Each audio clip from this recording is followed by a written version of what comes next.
We'll be live on the network, but we publish it tomorrow. The final version that hangs around. It'll be edited out. No, Kirk, we will not break wind together. That's right. Nice. Classic. The stream is live. I mean, it may take 30 seconds to make it to Facebook. But, oh, there it is. There it is. Okay. All right. Now we like and share. So this is the distribution model where you cannot avoid. You can't avoid us. Page. So you think Chris Tarr is coming today? I don't know. Okay. So he's just kind of a surprise guest every week? Yeah. A surprise host every week. A surprise co-host every week. Yeah. Nice. I never know. Never know.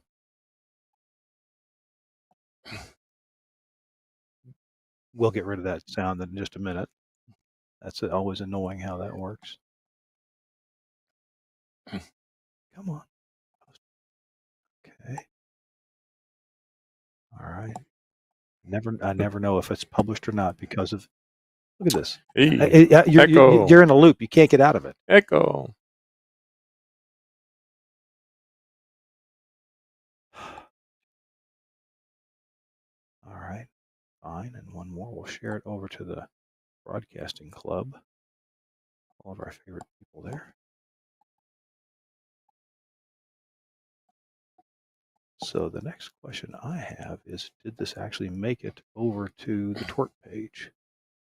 Although, yep, it did. Okay, great. Super duper. I'm touching your leg, man. Don't touch my leg. Don't touch my leg. You have to touch his leg the whole time. Pretty much. It's pretty well required. All right. I'm playing that team. Mm-hmm. Today you might.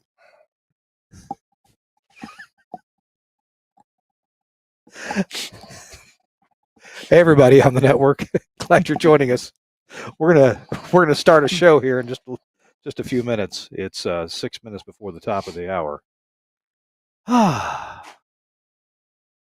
Did I have a beverage around here? Yes, you do. You have a fine beverage. A fine beverage. Drink it fast. It might dissolve the bottom of the cup out. You know, if this was a real party, I'd have a Sharpie to put my name on it. I got Sharpie right there in that drawer right behind you. It's all right. Yep. I'll just keep it away from Corny's. I don't want to drink out of his glass. Yeah, mine. I have to drink it quickly. He's drinking a mint julep, and the proof is so high it'll melt the bottom out of the glass. That's right. That's right. All right. Somebody's making noise on their mic, and maybe it's me. Hear all that clackety clack? I think one of these mics may be.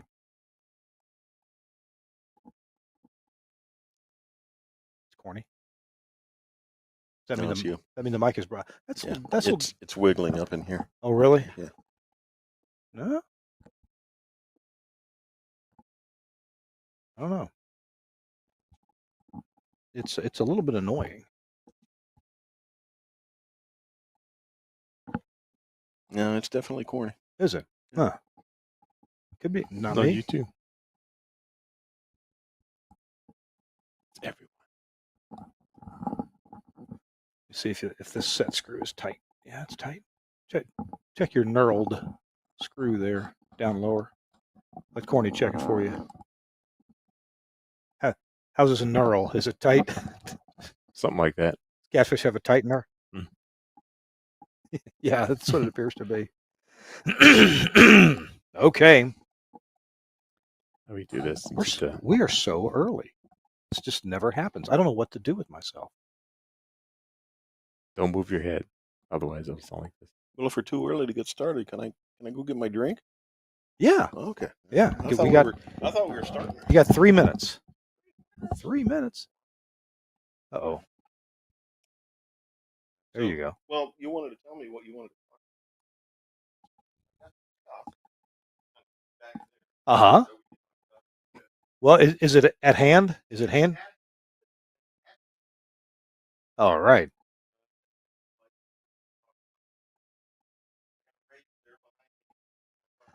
Well, and of course, what I want to talk about is what you're so good at talking about, which is the process that led to it, the identification of the need, when you realize, hey, I can solve that, I know how to do that, or I don't know how to do that, but I know most of it, and I can figure it out.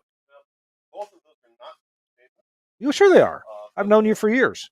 I've known you for 25 years. What about the mic on the stand and the bass thing? Oh yeah, it's right You want to have that handy? Because I think that's amazing.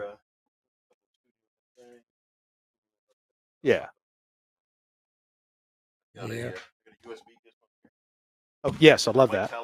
Yep. And if you can talk about this, that'd be great. Well, to me, the story behind that is quite telling. And you call that the mic stand gizmo? Yeah. Yellow Tech calls that the mic stand. We just gizmoized it. Okay.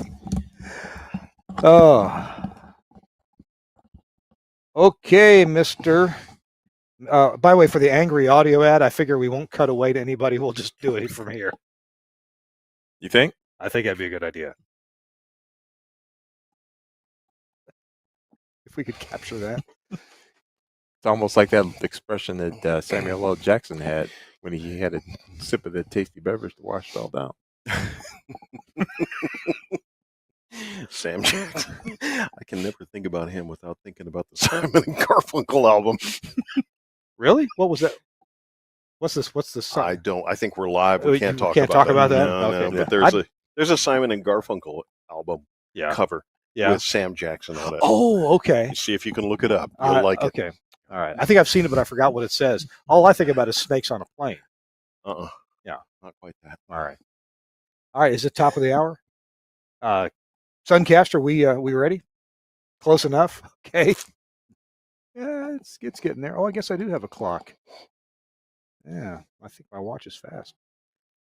All right. Da, da, da, da, da. There we go. If you need a cough button, I'm sorry, mine are less convenient than Catfish's. That they are. You have to lean way You have to lean way over there. But you can hit somebody else's while you're at it. Yep, exactly. Now, Catfish, you'll be in charge of sound effects since you're closest. That one is the one that you may want to use from time to time. Oh, that was from Suncast. He was not amused. No, he wasn't. And now, ladies and gentlemen, it's Cornelius Gould. Oh. I can hold it down. Get to hold it down. And ladies and gentlemen, it's Mike Dosh. Okay, enough of this nonsense. Let's get going. Hey, everybody on the network. Yeah, we've been having fun. We're about to get started with episode 752 of This Week in Radio Tech. I'm starting to think it's my mic. I don't know. It's everybody's mic. Everybody's mic. Huh. All right, we need to tighten these things up. Take it in for an oil change. And it's for June the 12th, 2025. Suncast. I take it that Mr. Tar is not with us, right? He's not here. Okie dokie. Good. We'll get started right now then. Glad you're watching us live. This is the part that gets cut out, and in just a minute we'll start the part that doesn't get cut out. It's This Week in Radio Tech. And here we go with the show in 3, 2. Hey, welcome into This Week in Radio Tech, the show where we talk about everything from the microphone to the light bulb at the top of the tower. We have a mic around here, don't we? Yes, we do. Mr. Catfish, could you grab that mic? Matter of fact, here's a microphone. There's the microphone, and we don't have a light at the top of the tower. You're not in that business yet, are you? Right behind you. What? Yeah. Oh, that kind of. Oh, okay. Depends on the tower. All right. Mm-hmm. I'm Kirk Harnack, and today, not in the Telos Alliance studio. Got the T-shirt, but not in the studio. But we're in Middle Tennessee, in Franklin, Tennessee, at the headquarters of Angry Audio. Angry Audio, and I heard last week. I got a text from this guy. He said, "Hey, we're going to be in Nashville. Do you want to break bread together? Do you want to have a meal together?" And I said, "Corny, I'm way too cheap for that. We're not going to be going out to a restaurant." Mm-hmm. And then my wife, the chef, is working this week, so can't do that. So I'm sorry. And you don't want hot dogs and Pop-Tarts from me. That wouldn't. No, that's hardcore bachelor food. That's right. That's right.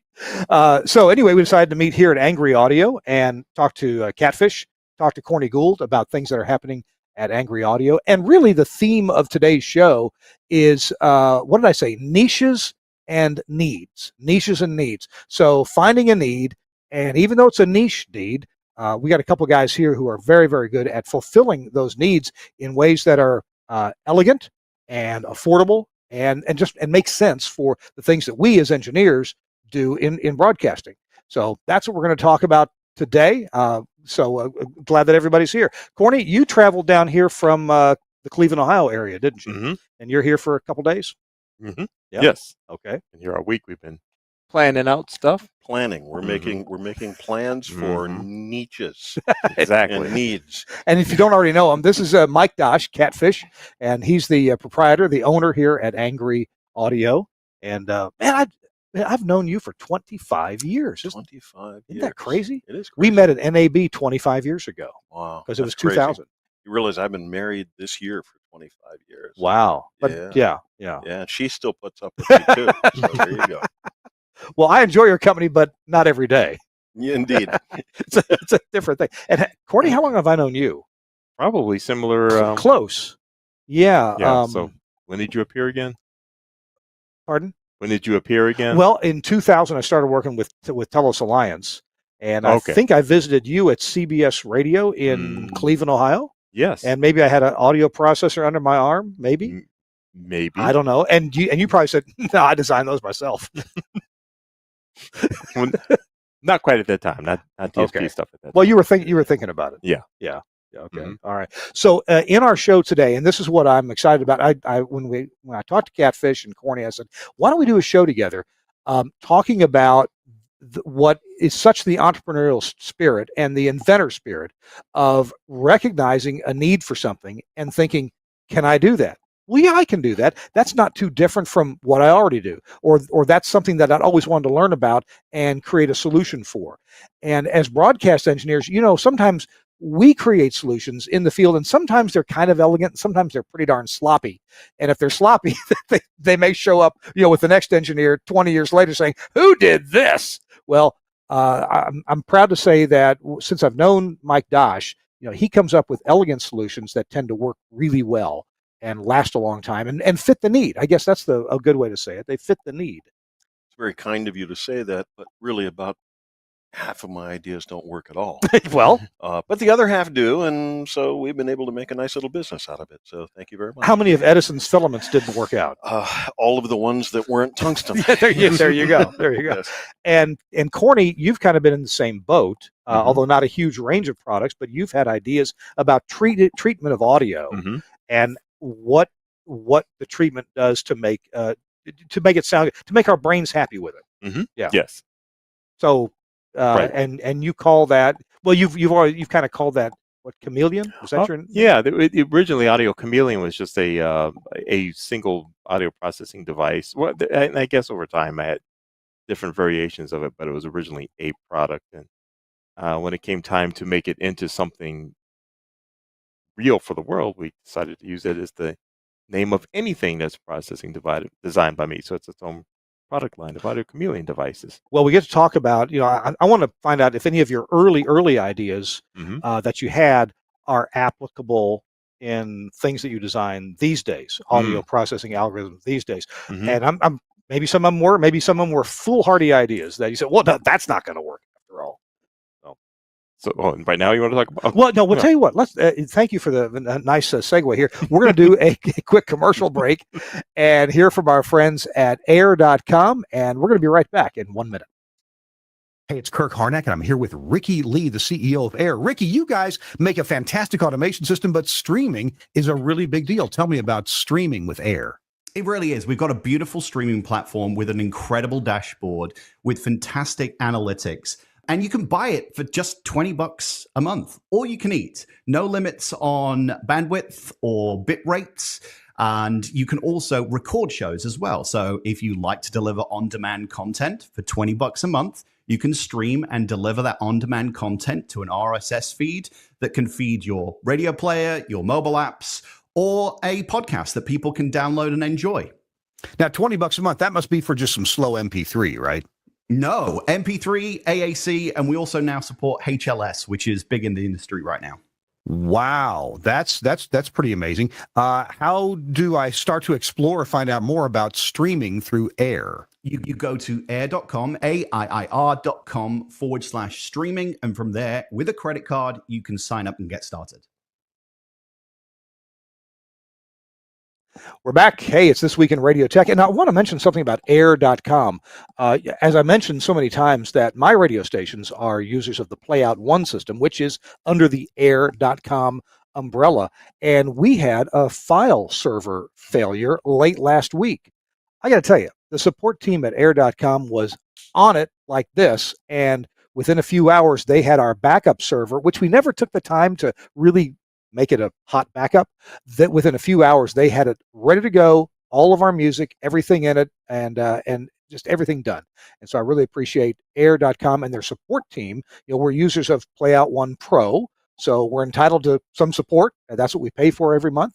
And we've really been happy with it. So thanks a lot to Dave Brierley Jones and Ricky Lee for providing such good service, and also just all the guys who handle the support. All right, hey, it's Kirk Harnack, episode 752 of This Week in Radio Tech, and we're live at Angry Audio in Franklin, Tennessee. Catfish is here. Catfish, this is your business. Yes, this is my business. I started it in 2018, part-time thing in the house. It was in the dining room, and then it was in the studio, and then it was in the guest room, and it was in half of Porter's room, and it was in the master closet. And it was about then that AJ said, it's not going to be in the house anymore.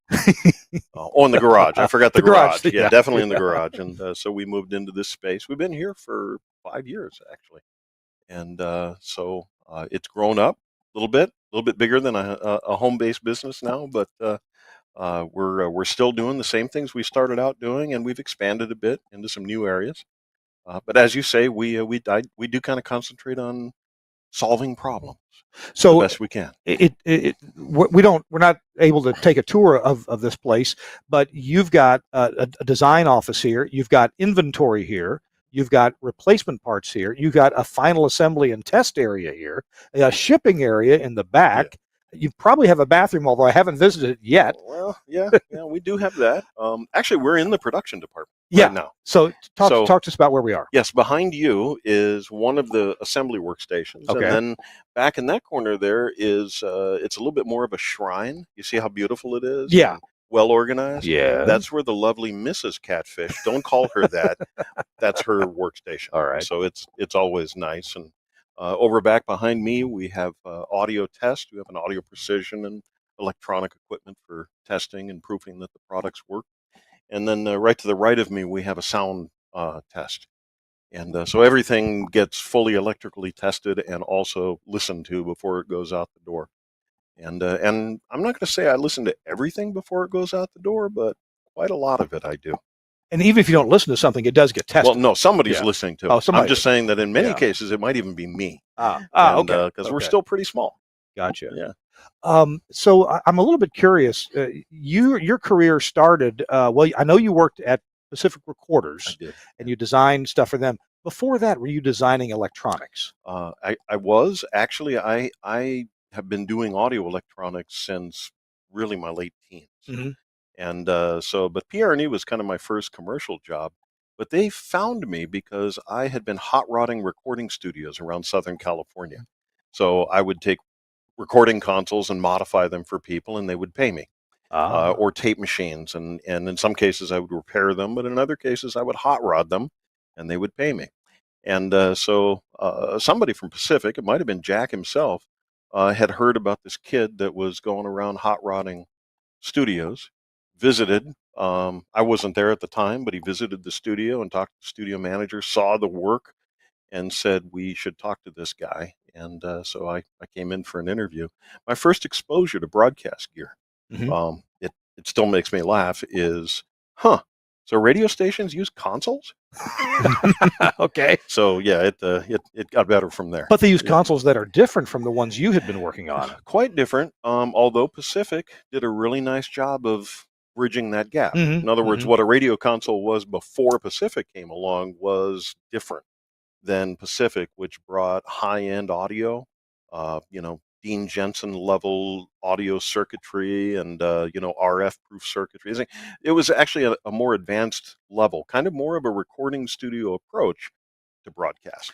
And we're going to get to some examples of the work that you've done in a little bit, but I'm curious to understand what were some of the milestones along the way where you picked up on, this is the right way to do an op amp, or I'm fishing for the right words here, but this is the right way to do a mic preamp. This results in manufacturability and very low noise at the same time and great headroom. Where do you pick up these ideas? A lot of it's experimentation, Mhm. and a lot of failures. That smoke right there, that's probably not a good thing. We don't want to do that again. But I will tell you that that's the quietest preamp I've made. It just smokes too much. yeah. So there's absolutely mistakes along the way, but I will say I have to give much of the credit for my career to Dean Jensen. Oh. Because he was a technical consultant for Pacific. Oh, and okay, so okay. people knew that, hey, we used a lot of Jensen transformers and things like that in our products. They knew that, but they didn't know that Dean was actually kind of behind the scenes helping us with circuits and ideas. And hey, Mike, don't do that.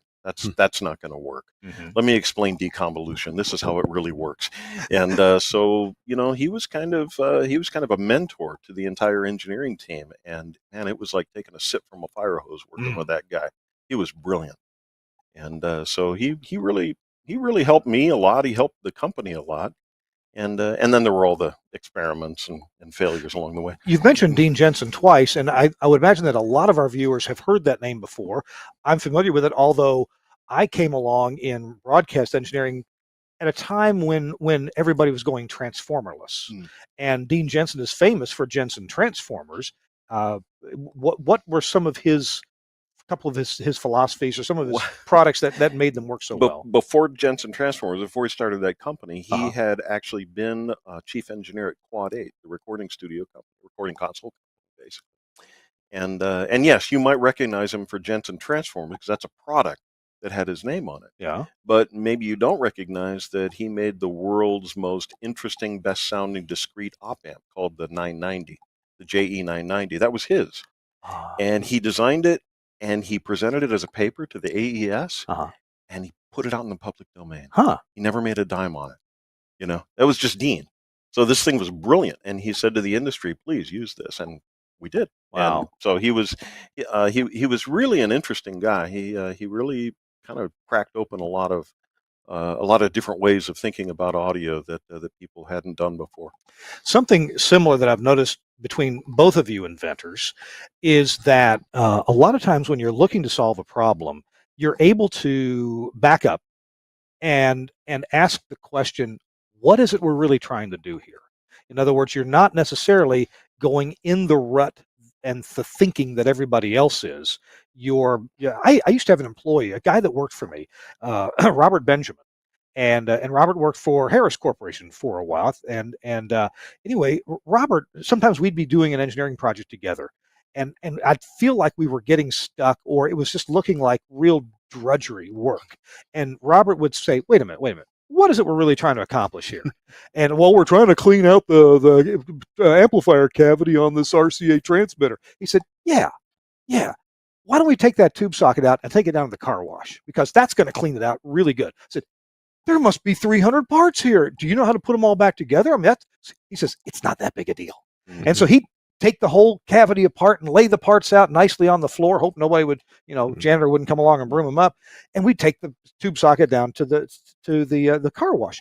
Well, it just seems like solving problems for both of you guys. You look at it like, what are we really trying to accomplish here? And maybe there's a different approach to take it. It's actually a great insight. In fact, there's a product that we're using right now called the headphone disconnector. I can't even show it to you, but We're using all three of them. Yeah, we're using all of them right now. But the idea is it came from a customer, and he had called me on the phone and he said, "Why don't you use steel jacks on your headphone amps?" Steel jacks. Steel jacks. Okay. And I said, "Well, why?" And he said, "Well, I've got people. Sometimes they forget their headphones are on, and they walk away, and they're breaking the plug." Yeah. Or they're breaking the jack in Yeah. this case. So if you use steel jacks, then it's going to not damage the headphone amp. And I said, "Well, I'll tell you what, I'll take your problem, but I don't think I'm going to take your solution. In other words, I want to think about it and see if that's the best answer. I get it. I understand what you're asking for, Yeah. but people walking away with their headphones on, let me think about that. What could we do? How could we solve that problem? And ended up actually just taking an idea out of Apple's playbook. Because Apple for years has had this idea, which is if you accidentally step on the power cord that goes into your laptop, we don't want you to break the motherboard. So we have this magnetic disconnector. We have this magnetic, they call it a MagSafe connector in Apple's case. All right. And so the idea is, oops, oh, well, nothing broke. You can just snap it back in place.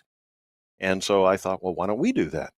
And so ultimately, long story short, we did that and we solved his problem. Tell you what, you want to show it? I'll do a TV no here and move the You camera wanna show around. it. So So here it is. for our show, we're using this little mic mixer from Zoom, and this mic mixer has XLR inputs coming from our headsets, but the headphone jacks are all 1/8 inch. Now we're going to get back to that in just a minute. So now let's take a look at the disconnector. Oh, it's just this little magnetic piece right here. So if I accidentally walk away without unplugging, now I can't hear you because my headphones are not connected, and now they are again. You see, so I can just walk away and nothing gets damaged. Now, if this was not in here, I would probably pull your whole mixer onto the floor, Right. and probably break the jack or the plug or my headphones or my neck. Right. Yeah. Right. Now, what happens if you plug that backwards and your left and your right reversed? It's a magnet, so it won't. Oh, it won't. All Okay. right, but if you get it kind of right, it just goes right back together again. Yeah. Wow. All right. Well, Yeah. so is this kind of technology with these magnets? I take it you probably had those made for you, or you found the right ones that work for you. And I actually believe the company that makes the internals on this has to. I think they license it from Apple because I actually believe they own a patent or something. Okay. But yeah, it's a pretty straightforward thing.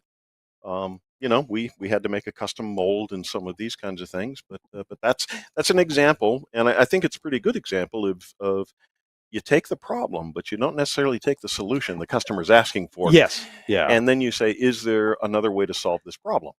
Okay. By the way, the customer that came up with this, he came up with the problem. He got some of these for free. There you go. Now, the other thing I wanted to point out is the headsets that I got, the sports headsets, have 1/4 inch tip ring sleeve stereo headphone connectors, and this little mixer here with the headphone amp, it has 1/8 inch or 3.5 millimeter. So you can mix and match on the headphone disconnector the female 1/4 inch and the male 3.5 millimeter. So that made it easy to, not only did I get a disconnector, but I got an adapter. Yes. To adapt the size. Okay, we'll put the camera back in place and see. I don't think they're going to hire me to work in New York City on the camera crew. All right, there we go. So that's solving a problem. Yeah. That way. And you're right. Corny is really good at this. It's not just tech either. Mm-hmm. You can do this in business. We do it all the time. Hey, let's go run this ad because everyone's running ads. Is advertising the best way to do this? Mm-hmm. Is this the right medium? What if we didn't do that? Yeah. Is there some other way to get the message out? In other words, every problem could have a number of potential solutions.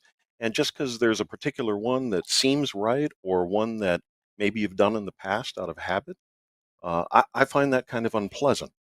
Whereas if you kind of think about all the different angles and then you come back to the one that you were going to do originally and say, you know what, I've explored everything and this is the best answer, well, then there's nothing wrong with it. It's like, okay, I've explored all the options and that's the best answer. So I do believe that solving problems requires you to take a step back and consider different, and if you do consider different things, sometimes you come up with really inventive solutions. Like Corny. Yeah. Yeah. Tell you what, we're going to take a break right now. When we come back, I want to ask Corny kind of the same question. What problems were you trying to solve when you came up with the Audio Chameleon, and how did it work in your mind? But if it only did this when this audio came through, that would be really good. Because what ended up that, and the crowning glory that I'm familiar with has been the GeForce software that goes in an Omnia 11. And when I first heard that, my reaction, well, I'll tell you my reaction. I'll tell you when we come back. Our show, This Week in Radio Tech, we're live from Angry Audio in Franklin, Tennessee with Cornelius Gould and Mike Dosh. And we'll be back right after this from Broadcast Bionics. Welcome to the Bionics Studio, The Bionic Studio brings all audience interaction to the fingertips of a production team in radio, TV, and podcast. Our workflow-led system is working 24/7 around the world for small broadcasters and national and international networks. Our telephony module, Bionic Talk Show, allows cost-effective centralization, remote operation, scalability, and resilience across an entire network of stations, but at the same time is used in single-studio self-op environments. Social media curation and activity is now considered a broadcast-critical part of programming. Bionic Social means the studio isn't overwhelmed with a wall of interaction from an ever-growing number of social platforms. We combine SMS, MMS, and email together with a speech-to-text service for listeners using smart speakers. We enable studio teams to curate, filter, and display all platforms in one place, and post text, images, and video content to multiple platforms in one operation.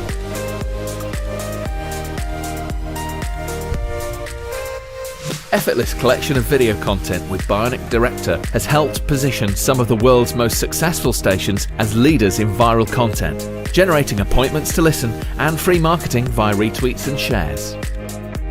Bionic Contest enables end-to-end tracking of on-air competitions, live reads, and prizes. These could be on-air contests, automated SMS entry, or online. Anywhere, and Skype TX for Radio brings high-quality audio and video contribution into the studio with ease. No need for dedicated PCs to run different applications. Everything is controlled within the Bionic Studio UI, and incoming connections are visible to users along with all other platforms. Our codec integration enables connection, algorithm configuration, and directory to a wide range of IP and ISDN codecs. The Bionic Studio, a unique suite of products designed to enable your talent to work smarter. Thanks so much to Broadcast Bionics, Dan McQuillan, and his whole crew for making radio better, doing what we do anyway in radio, and coming up with more connectivity, more content, and more ways to put that content out there from Broadcast Bionics. Appreciate you guys in England, used around the world, Broadcast Bionics. Hey, it's Kirk Harnack, This Week in Radio Tech. It's our 752nd episode. Not that that matters, because what matters more is where we are. We're on location at Angry Audio in Franklin, Tennessee. We're just a few miles south of Nashville, Tennessee. We're very close to the normal headquarters for This Week in Radio Tech in Nashville. So would that be the Telos Alliance studio? that's the Telos Alliance studio in Nashville. Very good. I brought a tiny part of it with me right here. I want to thank my folks at Telos for giving me a little bit of Thursday off to come and talk to people like Mike Dosh and Corny Gould. Corny, Yeah. good to see you. Good to see you too. So back when I met you, you had been working a little bit on this thing called Audio Chameleon, and I'd like to understand. And you've answered this before, but it's always good to hear it again and understand it more, because let me begin at the end, and then you can fill in the middle.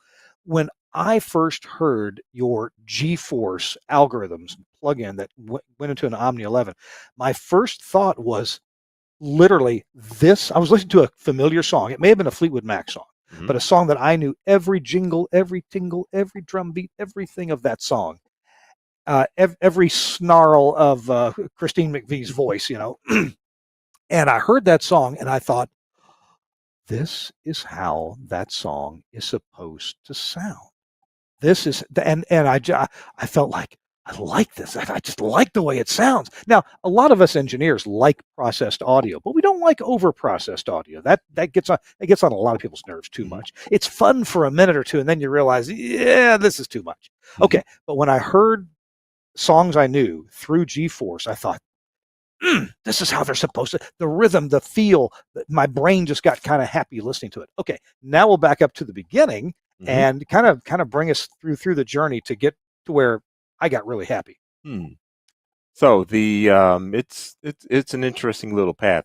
As I think back on it, it all started with a pirate station I built when I was a teenager, and realizing that it didn't sound like the other radio stations, because I was just feeding audio right out of my board into the transmitter.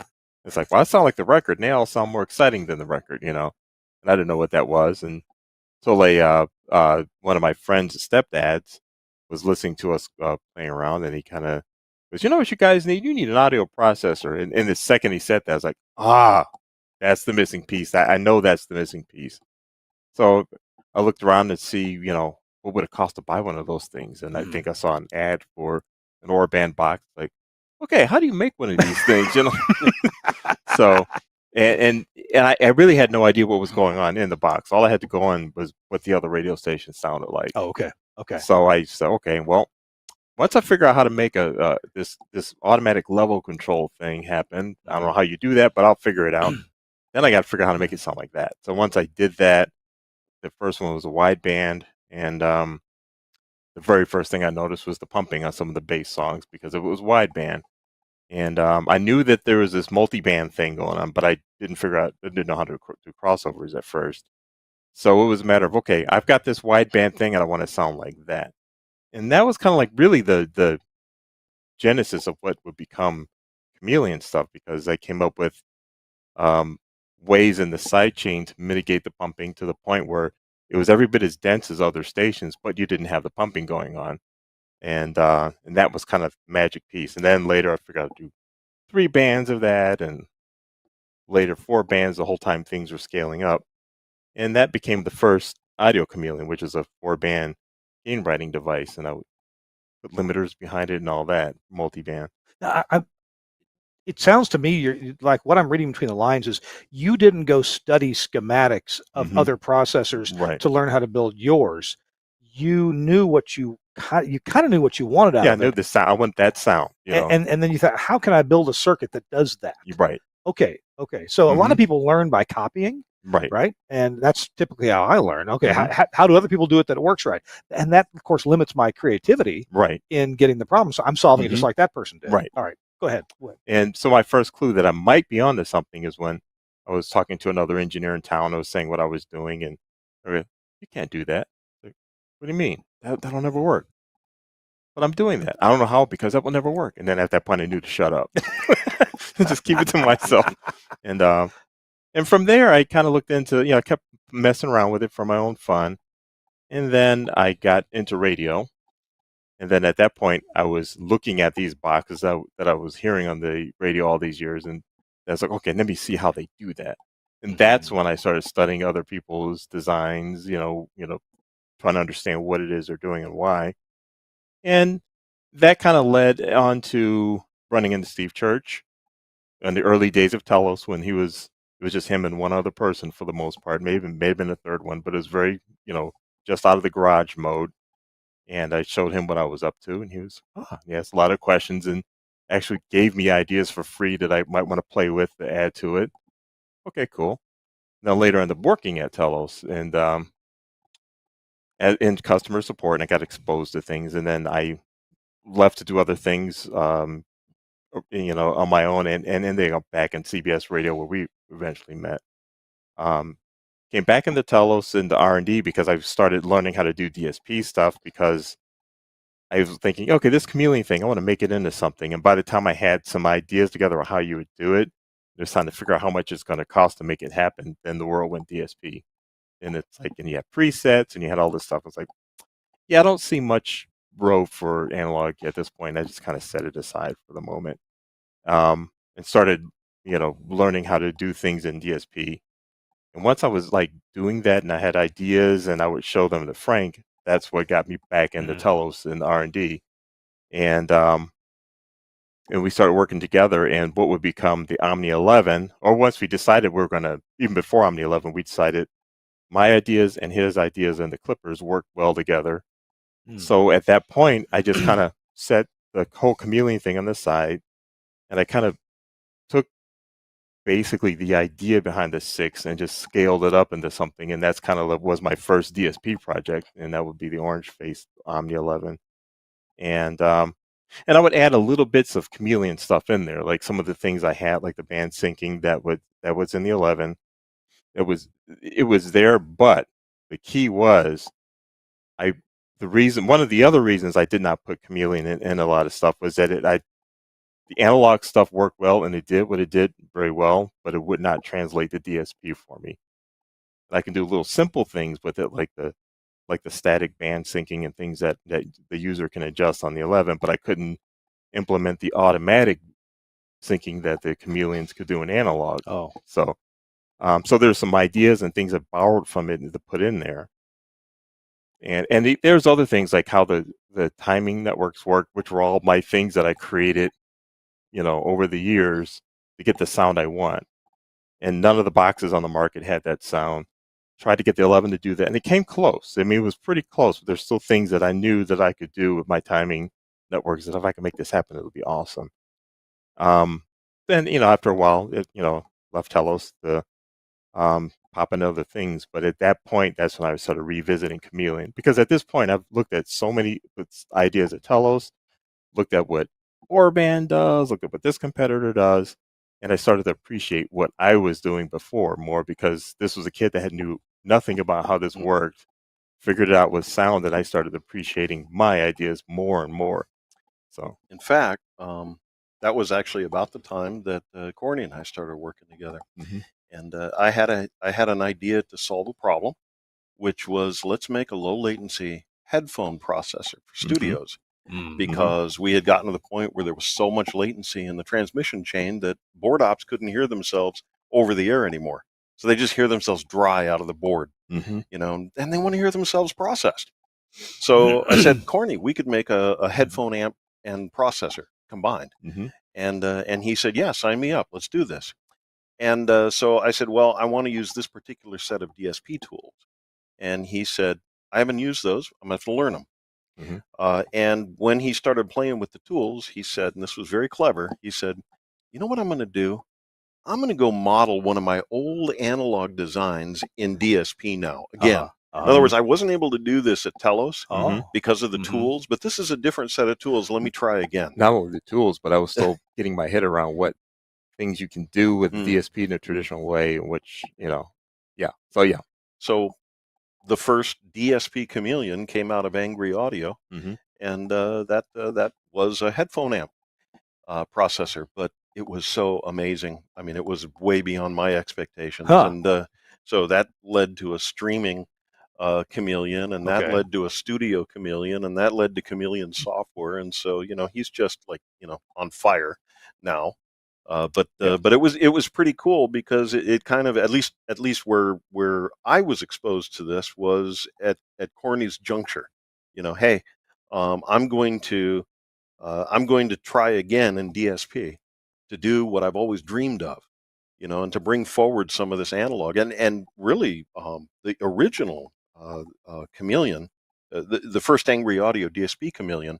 I think that thing sounds totally analog in a really good way, So I'm curious, Corny, when you were describing your experimenting and listening, you mentioned a few minutes ago, did I like it? That is being you.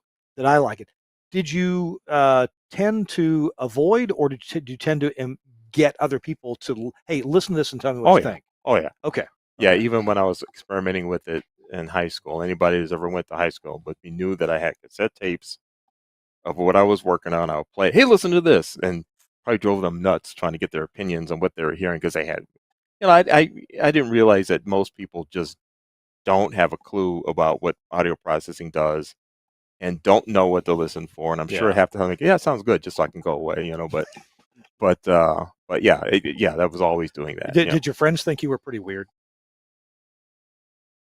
Well, there were friends that thought, well, my actual friends thought I was pretty cool because I was doing things that they couldn't figure out, but here I am tinkering and experimenting. And there were plenty of other people who thought I was just weird, and folks that thought, I don't know why you do that. You're not going to get anywhere with that, so, because they just didn't get what I was even doing and why I was doing it. Wow, I love hearing the story. Now that you're really familiar with the DSP tools, are there still unexplored places in the processing room? Oh yeah, for me the biggest wall was trying to get something that I designed in analog to sound the same in DSP, and that's what the Chameleons up until this point and the Angry Audio line were all about.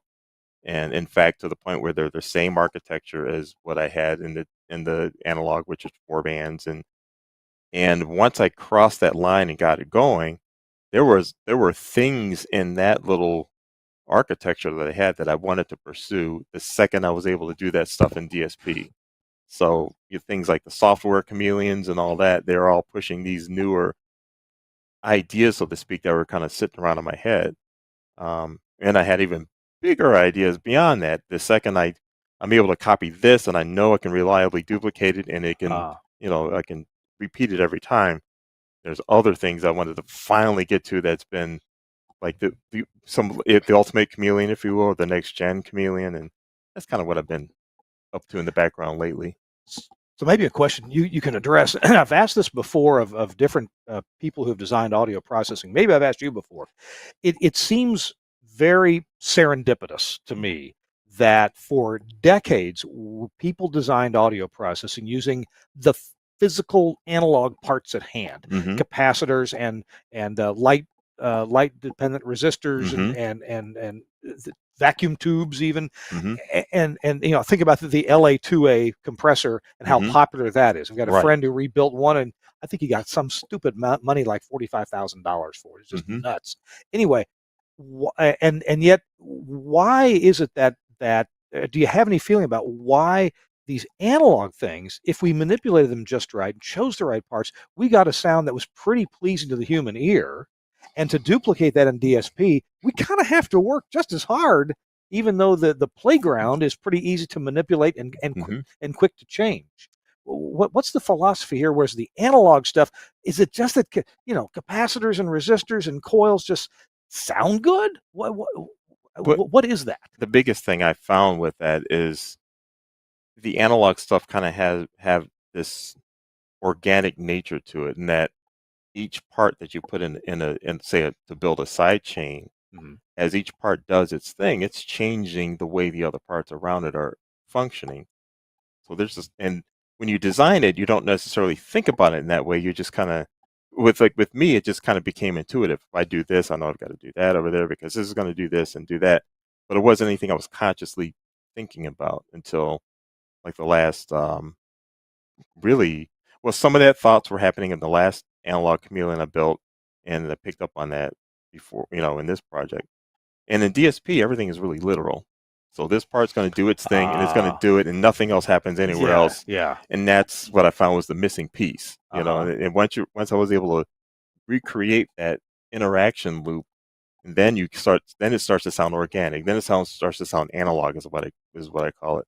And that's really, when I say something sounds analog, that's what I'm talking about. It's like it's almost like a living thing, the way it functions, and you can take advantage of that to make things adapt and all that. I got one more quick question before we take a break, and for you, Corny, and that is: are there any algorithmic processes that, when you discovered that they work to make audio sound the way you wanted to, some particular portion of the audio, did any of them surprise you? Like, wow, I'm surprised that would make that sound good, but here we are. Well, that happened all the time, especially in the analog. Yeah. Oh. Yeah, because when you design something, there's the thing that you set out doing, and then there's 80 other things that it did that you weren't expecting. And sometimes they're bad, sometimes they're good, Okay. And I would like, okay, I like that. I really like that. I don't know how I did that. Let me take a look. Oh, I see. Okay, well, let me deliberately make this do that and make the other ones not happen. In analog, that's just a long, drawn-out process. But, in DSP, I've seen you do this, though, in DSP, too. Mm-hmm. Just a few weeks ago, you were saying, well, I sure didn't expect that to happen. Yes. Oh, I like it. Yeah. and that's the fun now that I've gotten over that wall. Now I'm working in a domain I'm familiar with. Now it's acting the way I'm used to things behaving, and now I'm having that fun again where, there's things that happen I don't like, but there's things I go, see that? He's having fun. Yeah. So, yes. Does that mean you don't have to pay him? I wish. Right. It's This Week in Radio Tech. I'm Kirk Harnack here at Angry Audio in Franklin, Tennessee. I'm here with Corny Gould and Mike Dosh. And Mike, it's time to do a commercial. You're a regular sponsor of our show. I appreciate that. Thank you very much. And I hope we help you as much as you're helping me. Indeed. So we're gonna talk about, for 60 seconds, we're going to talk about whatever you want to talk about in the world of Angry Audio. In the world of Angry Audio. And a lot of times I talk about the Rave console, analog console, heavy duty, looks great. When Chris Tarr is on the show with us as the co-host, we talk about mic processing. Okay. Maybe there's something else you'd like to. Well, since hit Corny's upon. here, Yeah. let's talk about Chameleon, because we've already been talking about Chameleon. Yeah. And as I said earlier, our first product was this headphone processor. Right. And then that sounded so amazing, we said, well, we just can't contain it. So we made it into a live stream processor. So there's a second product. And then we decided, hey, there's an application for compellers, and you really can't get them anymore. And Arianes, which you really can't get anymore. These are preprocessors or studio processors. And we said, actually, I made the mistake of asking Corny, do you think you could make one that sounded as good as an Ariane? That was not the right question to ask Corny. And of course, and it sounds much better. And I regret that question, and I'm sorry, sir. And we can circle back to that if you want. When we get back to the interview part of the show. Sea Level is that product, and in parallel with that, we were developing software products. So we actually now have live stream processors. We have the C4S and we have the C6S, and these are both live stream processors that run as software on Windows, on Mac, as plugins, VST plugins, or as AU plugins, which are the Mac OS version of plugins. And so we've done pretty well with these. And I'm not done.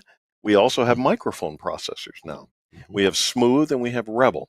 And Smooth is optimized for Shure microphones. So it's kind of, the SM7 now has its own mic processor dedicated to that. But you could also use it with an SM5, an SM58. I mean, there's, as long as it uses the same or a similar element, it's going to sound fantastic. And then we have the Rebel, which is optimized for RE microphones like the RE20, the RE27, the RE320. And the idea with these mic processors is that they're pre-tuned, if you will. They're optimized for that particular microphone. So the frustrating thing that most people experience with microphone processors is trying to make them sound right. And you don't have that experience here. If you take an SM7 and you plug it into a Smooth, the audio that comes out is pretty much, don't touch that. It's perfect. It's perfect the way it is. Right. That's right. Right. Awesome. Well, good. And how are your products available? Where do people get them? We sell through who's your favorite dealer? Well, Broadcaster General Store is a big sponsor of Broadcaster General Store Sure. is a fantastic reseller, and all of the Angry Audio products are available through BGS and some other resellers who might not be your favorites. So lots of dealers around the world. Around the world. Okay. We share a lot of dealers with Telos. And we're pretty much available on every continent except for maybe the one with the emperor penguins. I don't think we're not on that continent. Imagine them with headphones. Penguins. Yeah. Yes. Our show, thank you, Angry Audio. AngryAudio.com is the website. Thank you, Suncast, for showing off the products there. You can hear some demos. You can demo some equipment through your dealer.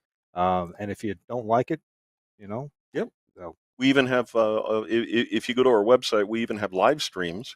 Angry Audio Radio. Oh, really? And so there's some live radio stations that are being processed by Chameleon. You can hear them right now. Awesome.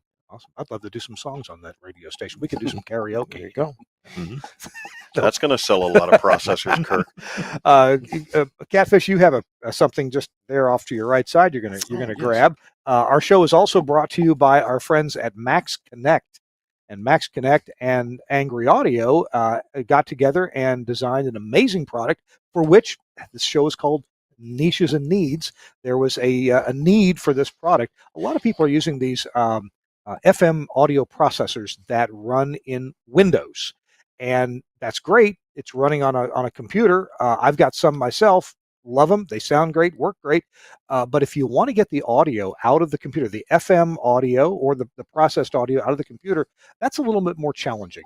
And nobody made a device that would actually do that right. So, Catfish, we'll hand it off to you. And okay. If you like, I can great. hold this close to the camera because I'm close to it. So Josh Bone called me and asked, hey, could you make a sound card, a USB sound card that did composite? And I said, man, that's a good idea. In fact, I was so annoyed because it was his idea and not mine. But no, it's a fantastic idea. And so if you have Stereo Tool or I guess Telos has a product, Omnia SST. Yeah. So if you have a software-based audio processor, and you want to deliver composite to your transmitter, this product is made for that. So we've got analog composite outputs, multiplex outputs on Right. VNC. And I always tell people, if you're new to engineering, you may not realize that's kind of a fragile signal. You want to take really good care of that. You want to generate it precisely, carry it precisely, and get it into your transmitter precisely, because that affects the sound and even the coverage in some cases of your radio station. Yep. Your stereo separation, all that stuff. Okay. So in addition to analog multiplex out, we also have AES 192, which is high-speed digital output, and that happens in parallel. There's analog inputs. There's AES EBU inputs. You switch between what source you want, and so that's the 2 processor input. Okay. And the whole thing interfaces to your computer via USB. Right. And this particular one doesn't have the USB card in it yet, so it's just got a gaping hole there, and it doesn't have a power cord, because I just grabbed this out of stock because Kirk gave me 3 seconds. 3 seconds warning. to Last commercial break. What was it? I was going to ask you something else about all that. Some people are nervous because 20 years ago USB was problematic in some ways. Why is this not problematic? I've had one of your other products hooked up to a computer for years. It just sits there and runs. It never complains about a driver or anything else. Why does this work well? USB has gotten a little bit of bad press over the years. Some people have had bad experiences with it with audio. I will say that in the support department, the number one problem we have with USB audio is something that will shock you, and that is default Windows settings for power saving. So what happens is if the USB port looks like it's not busy for a while, it just shuts it off. Well, that's not useful in audio. It's not. So, some of this is optimizing your machine for USB. Yeah. Okay. And if people don't have an experience with that, they might have a bad experience. But look, this is, we've been using USB now for what, 25, 30 years? Yeah, it's pretty solid for audio. Solid. All right. Is that a class compliant, or does it use a separate? This uses it's class compliant for Linux and for Mac OS. But it has a Windows driver. A driver for Windows. Okay. Yes, and that comes with the product when you buy it. Awesome. Cool. If you want more information on that, maxconnect.com, MAXXKONNECT. You can get that, I guess, probably from any dealer who probably sells Angry Audio. I know BGS sells them. Yeah, Broadcast General Store. All right. Go. Hey, it's This Week in Radio Tech. I'm here at Angry Audio in Franklin, Tennessee. I'm Kirk Harnack. Glad you're here. Hey, by the way, if you're thinking about it, if you like the show, hit that like and subscribe button if you're watching on YouTube. Appreciate that. Subscribe and you'll get notified. Hit the little bell thing and get notified. And if you're watching this on Facebook, always appreciate a like, and you subscribe to our Facebook page as well. All right. Boy, we're going to run out of time, and you brought some show and tell items, and I really want to get to some of them. What would you like to talk about first? Okay. So this is pretty fun. I really like this product. I like this too. Yeah. So this is our new product. It's called a mic stand gizmo. We introduced it at NAB. The mic stand gizmo. All right. And so this part up here is the Yellowtech mic stand. That's a brand new product from it says them. Yellowtech on that side and Mika on that side. And this part down here, the very bottom, is the base that comes with the Yellowtech mic stand. Okay. The part in the middle that's sandwiched between the stand and their base is our part, and that's the mic stand gizmo.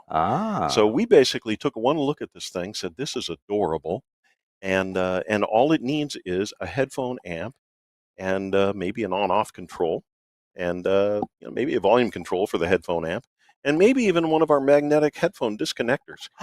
Wouldn't that be cool? Oh, yeah. And so we designed this to just basically be an add-on accessory for the mic stand, and we've sold a bunch of these. Haven't started shipping them yet, but we've sold a bunch of these already to customers who also think they're adorable, like I do. I can just imagine your conversation with the guys over at Yellowtech had to be, love your mic stand and base, but you forgot something, and I'm glad you did. Pretty much what I said. Yeah. And so this gives you what do the buttons do? Logic? Well, they do a couple different things depending on a dip switch setting. Okay. If you were hooking it up to an Axia console, which I highly recommend, by the way, then that could be on and off. Okay. It could be talk and mute if you wished. So it just basically depends on how you wire up the logic interface. Okay. But if you had a dip switch in a different position, it might actually be on and off, and we might provide the logic. So let's imagine that you had this thing connected up to a Rodecaster Pro, for example. Well, a Rodecaster Pro does not have a logic input. It doesn't have a mute control, for example. So we provide that, and we actually route the microphone signal through our base on the way to the Rodecaster Pros. So we do the muting.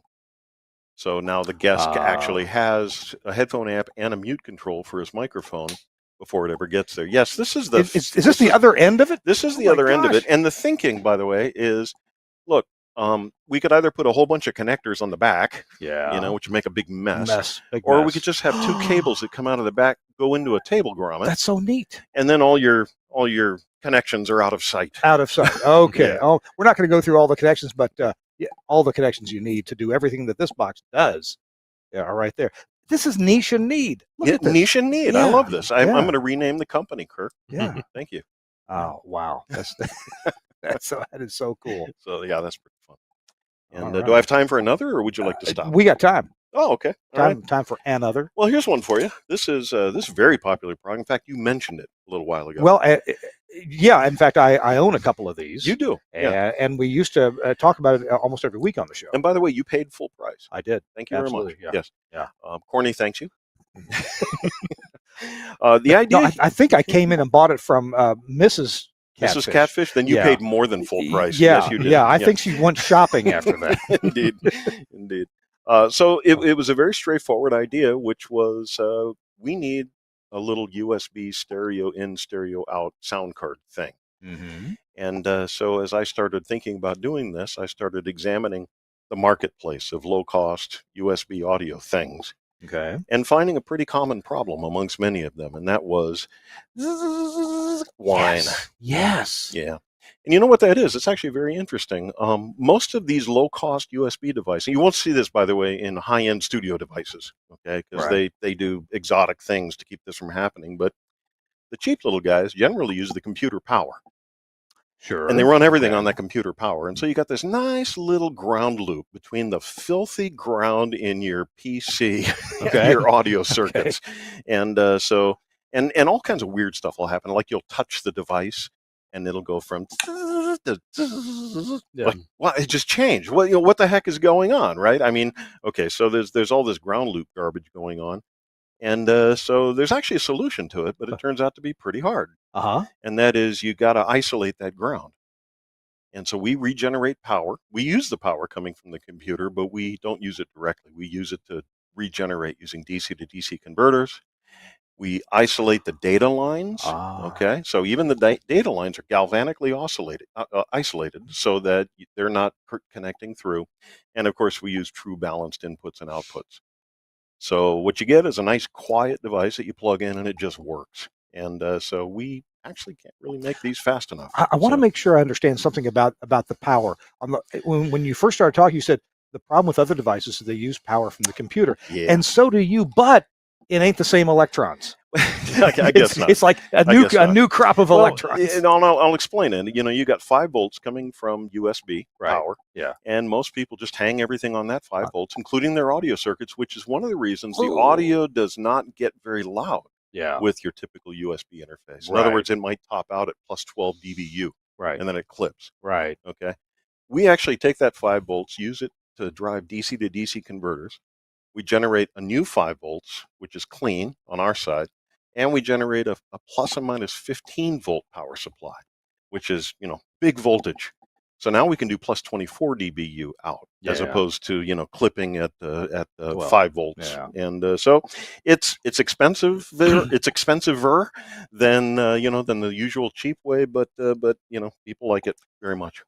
It comes with some accessories. I think you've chosen to throw some things in. We always do. This is just kind of part of what we do. We figure you're going to be opening this box on a Sunday night, and you want to solve the problem. That's right. Best Buy's closed. Yeah, you open the box, and oh my gosh, where's the Studio Hub adapter? Are you kidding me? Right. So we put the Studio Hub adapters in here. We put the USB cable in here. Studio Hub adapter goes from the RJ45 to XLRs. Yes. Okay. Yes.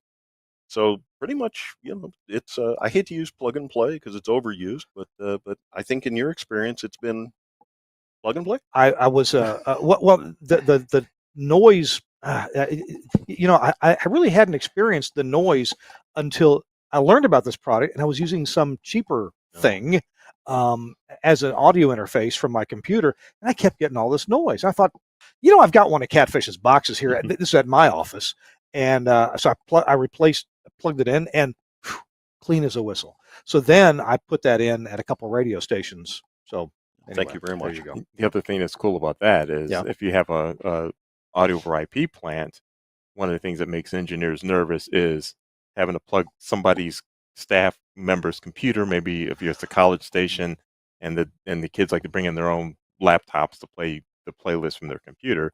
Well, they get nervous about you don't know what's on that. What are you going to infect my AOIP devices with? Oh yeah. So they love this because they can just put this on the input of a node or whatever, and then the students or the community staff can just plug the USB into their computer.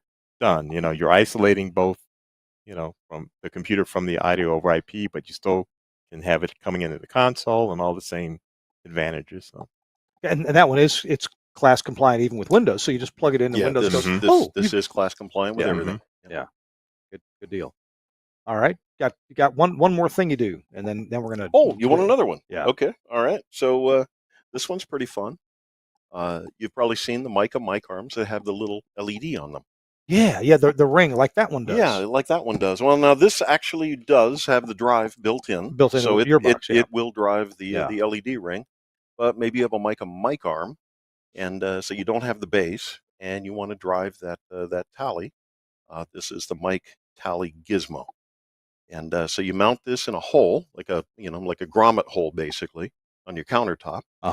And in fact, Kirk, I think you've got experience with that. You use a hole saw, and you drill a little hole, and then this whole thing kind of sits in that hole. And it looks like you knew what you were doing because it looks that way. The bezel here covers it all up. Right. Even if you're a little wobbly, it covers it all up. I'm always wobbly when I'm using the drill. Right. That's right. So what you end up with is this nice little connector right down at the base of your mic arm. Then you just plug into it, and then the power supply and the interfacing goes back here, and it passes the audio right through, go onto your preamp. Yeah.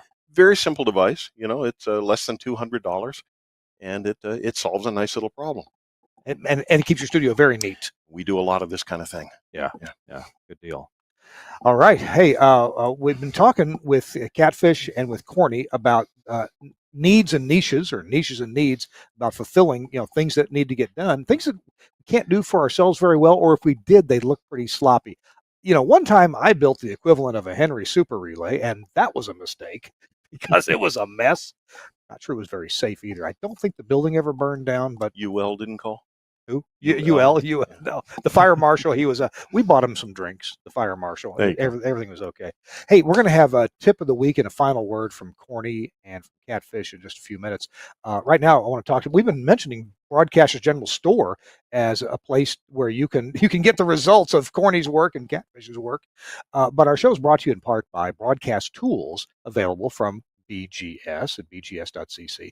Broadcast Tools has a remote control that has some super features associated with it. Suncast is going to get that up on the screen. It's this remote control that goes at your transmitter site or wherever you need control. It's the WVRC 8 Plus. It's web and voice dial-up remote control. So, hey, that really bridges the gap for both worlds. You may have a transmitter site where you just can't get web out there, but you sure can get dial-up dial-up voice. Maybe you've got a legacy site that's like that. Well, this is perfect because if you can connect it with a IP, well, it's got a web server built in. If you need to call it up, just like the good old Sign Systems box that you used to call up and hello, this does the same thing. The WVRC 8 Plus web and voice dial-up remote control from Broadcast Tools. A few of the features are it has an NTP time base or battery backed up real-time clock and calendar. Get this, it's plus or minus 2 minutes a year. Wow, I could use that. 4 virtual metering channels, an 1/8-inch TRS temperature probe port, so you can check out the temperature in the transmitter or in the building, wherever you need to, over a very wide range. It has an internal temp monitor. That'll help you out, too, to see if the room's super hot. A jack for external power failure power supply. Stereo silence sensor monitoring is built in as well with telco monitoring. It has internet down alarm feature front panel microphone so you can listen to what's going on at the site. It's simple. Tell. Oh, it's just a manager giving a tour of the site. Okay, no wonder the door opened up.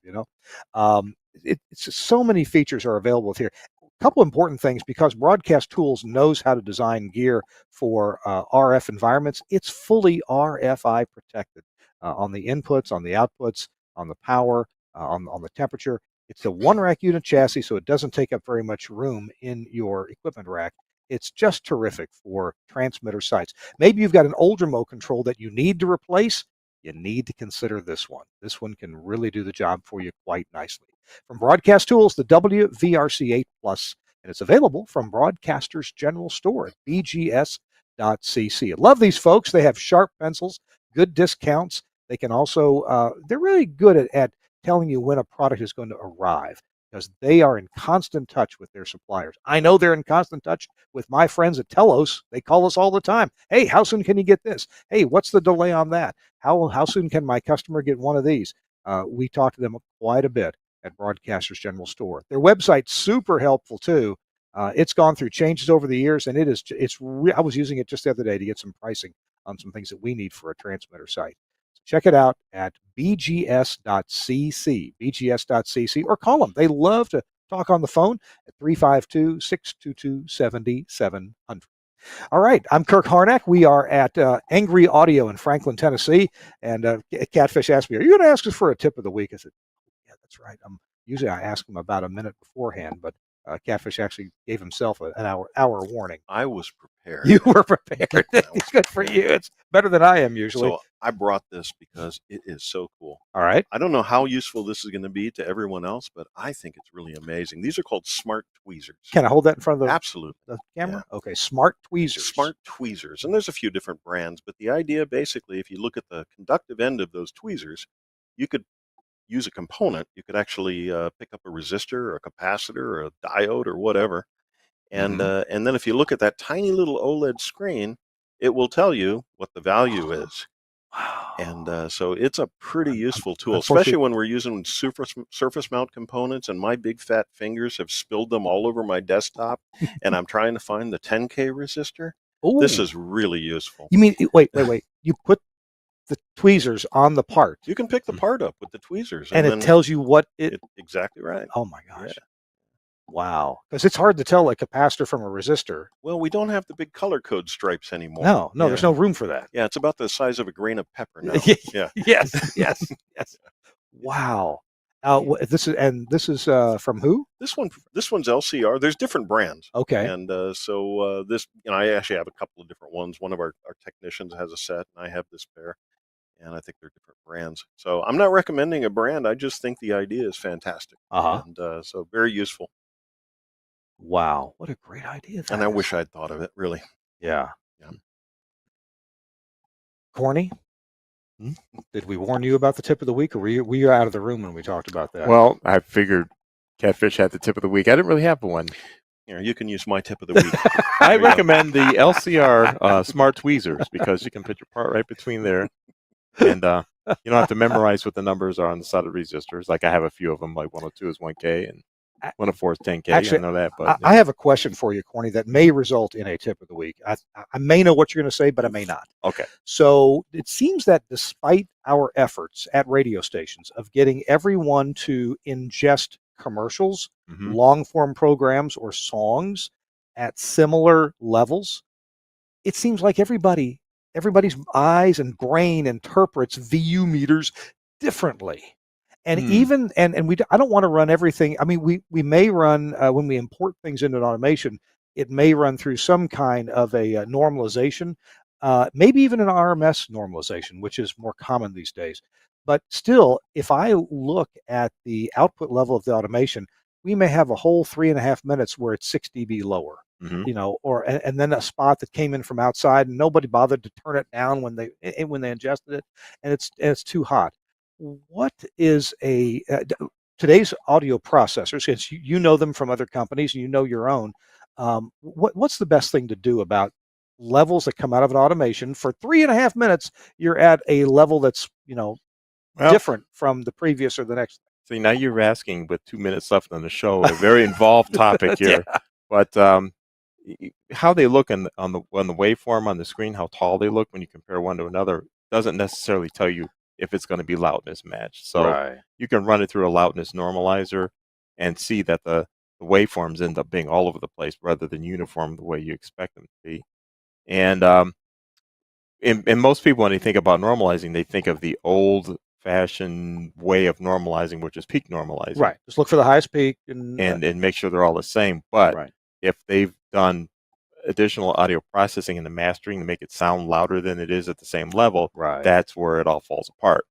So when you have something that's using a normalization process, maybe it's using BS 1770 or whatever to do the measurements, you'll find that your waveforms are going to be all kinds of heights. But if you listen to them, they'll sound the same. Oh, so what I'm seeing may actually be close in loudness anyway. Right. Right. Okay. And that's one of the things that throws some people off when they use the C level, which does the 1770 normalization, with the idea being the audio processor is now dealing with content that's loudness matched. So it's not, and when they'll look at the input of their downstream audio processor and see that this level is really hot now it's really low.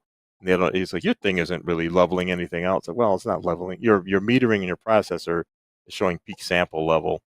And what you're seeing is what you would visually see. But if you were to put like a mechanical VU meter on it, the mechanical VU meter, you would notice would be really close from song to song at that point, because that's a proper RMS.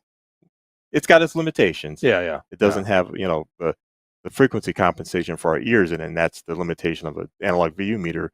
But it will show you more of what the normalization is doing versus looking at the height of the waveforms. You'll find the VU meters are more consistent then. Voltage is not the same as loudness. Right. Yeah. Yes. Yeah. And RMS is closer, but it's also not exactly the same as loudness. Yeah, Things happen over time.